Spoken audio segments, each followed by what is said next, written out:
அடிமைகள் உடம்பில் ரத்தம் எதற்கு? மோடி, எடப்பாடி, விஜய் படம் போட்டு திமுக ஐடி விங் அலப்பறை. ஆரம்பத்தில் பாஜகவை கொள்கை எதிரி என்ற விஜய், கரூர் விபத்திற்கு பிறகு அதிமுக, பாஜக ஆதரவை பெற்றார். இந்த திடீர் மாற்றத்தால் 2026 தேர்தலில் விஜய் பாஜகவிற்கு மறைமுகமாக ஆதரவளிப்பதாக திமுக ஐடி விங் கார்ட்டூன் வெளியிட்டு விமர்சித்துள்ளது. தமிழக சட்டமன்ற தேர்தலை எதிர்கொள்ள அரசியல் கட்சிகள் தயாராகி வருகிறது. அந்த வகையில் தமிழகத்தில் ஆளும் கட்சியான திமுக பலம் வாய்ந்த கூட்டணியாக உள்ளது. எனவே இதனை எதிர்ப்பதற்காக அதிமுக தனது அணியை பலப்படுத்தி வருகிறது. அந்த வகையில் முதலில் த.வெ.க.உடன் கூட்டணி ஏற்படுத்த ரகசிய பேச்சுவார்த்தை நடத்தியது. ஆனால் அப்போது உள்ள சூழ்நிலையால் கூட்டணி உடன்பாடு ஏற்படவில்லை.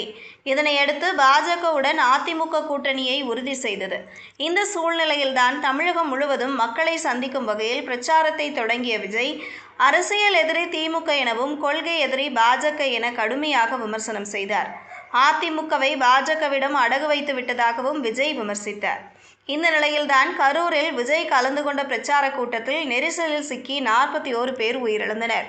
இந்த சம்பவம் த.வெ.க.விற்கு பெரும் பின்னடைவாக பார்க்கப்பட்டது. தமிழக அரசும் த.வெ.க.வை குற்றம் சாட்டியது.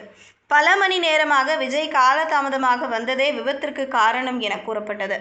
இந்த நிலையில் விஜய்க்கு ஆதரவாக அதிமுகவும், பாஜகவும் களமிறங்கியது. விபத்திற்கு தமிழக அரசுதான் காரணம் எனவும், திமுக முன்னாள் அமைச்சர் செந்தில் பாலாஜி தான் காரணம் என விமர்சிக்கப்பட்டது. இதையடுத்து உச்சநீதிமன்றத்தில் த.வெ.க. தரப்பு சிபிஐ விசாரணை கேட்டும், உச்சநீதிமன்ற நீதிபதி தலைமையில் சிறப்பு கமிட்டி கேட்டும் மனு தாக்கல் செய்திருந்தது. இதனை ஏற்றுக்கொண்ட உச்சநீதிமன்றம் சிபிஐ விசாரணைக்கு உத்தரவிட்டது. மேலும் சிறப்பு விசாரணை குழுவும் அமைத்தது. இந்த நிலையில் வருகின்ற 2026ஆம் ஆண்டு சட்டமன்ற தேர்தலில் பாஜகவுக்கு ஆதரவாக விஜய் களமிறங்க உள்ளதாக திமுக ஐடி விங் விமர்சித்துள்ளது. இது தொடர்பாக திமுக ஐடி விங் வெளியிட்டுள்ள கார்ட்டூனில் பல்லக்கில் மோடி அமர்ந்திருப்பது போலவும், அதனை முதல் ஆளாக எடப்பாடி பழனிசாமி தூக்கிச் செல்வது போலவும், பின்பக்கத்தில் மறைமுகமாக த.வெ.க. தலைவர் விஜய் தூக்கி வருவது போலவும் சித்தரிக்கப்பட்டுள்ளது. அதில் அடிமைகள் உடம்பில் ரத்தம் எதற்கு என்ற பாடல் வரிகளை பதிவிட்டு திமுக ஐடி விங் கிண்டல் செய்துள்ளது.